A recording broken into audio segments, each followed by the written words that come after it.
আসসালামু আলাইকুম ভিউয়ার্স, আজ আপনাদেরকে নিয়ে এসেছি আমাদের গোলাপগঞ্জ থানার মধ্যেই একটি খুব সুন্দর এরিয়া, যেটি হচ্ছে আমাদের গোলাপগঞ্জ থেকে হেতিমগঞ্জের মধ্যে দিয়ে যে রাখালগঞ্জের যে রাস্তাটি আছে, হেতিমগঞ্জ থেকে দেওয়ান রোড হয়ে যে রাস্তাটি আছে সেই রাস্তা দিয়ে লক্ষ্মীবাসা যে বাজারটি আছে রাখালগঞ্জ, সেই বাজারে যাওয়ার রাস্তাটি অত্যন্ত সুন্দর এবং অত্যন্ত মনোমুগ্ধকর।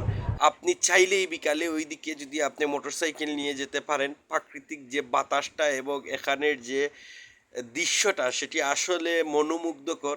যারা এখনও এদিকে যান নাই, অবশ্যই যারা মোটরসাইকেল রাইড করে বেড়াতে বিকালে বেড়ানোর জায়গা খুঁজছেন তারা অবশ্যই আমি বলবো বিকালে চলে আসেন।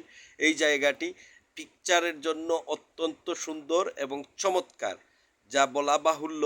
যারা এদিকে গেছে তারাই অবশ্যই আমি বলবো, যারা এই রাস্তাটি ব্যবহার করেছেন আপনারা একটা কমেন্ট করে যাবেন এবং অন্যদেরকেও দেখার সুযোগ করে দেবেন, যাতে অন্যরাও যেতে পারে। এবং আমি আবারও লোকেশনটা বলছি, আপনি হেতিমগঞ্জ বাজারে গিয়ে আপনি হেতিমগঞ্জ যে দেওয়ান রোডটা আছে ওই দেওয়ান রোড দিয়ে যাবেন।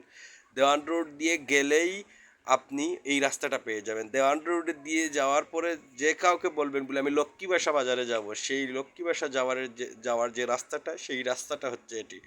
আসলে এটি হচ্ছে বাইশমুড়া যে রাস্তাটা, সেই বাইশমুড়া রাস্তাটা খুব সুন্দর এবং চমৎকার এই রাস্তাটি। যারা গিয়েছে শুধু তারাই বলতে পারবে এই রাস্তাটি কি পরিমাণ সুন্দর। চারিদিকে সবুজে ঘেরা এবং ধান খেতে রয়েছে এবং সারি সারি গাছ রয়েছে রাস্তার দুই পাশে, এবং ছবির জন্য যা বলা বাহুল্য, অত্যন্ত সুন্দর ভিউ আসে, খুবই সুন্দর।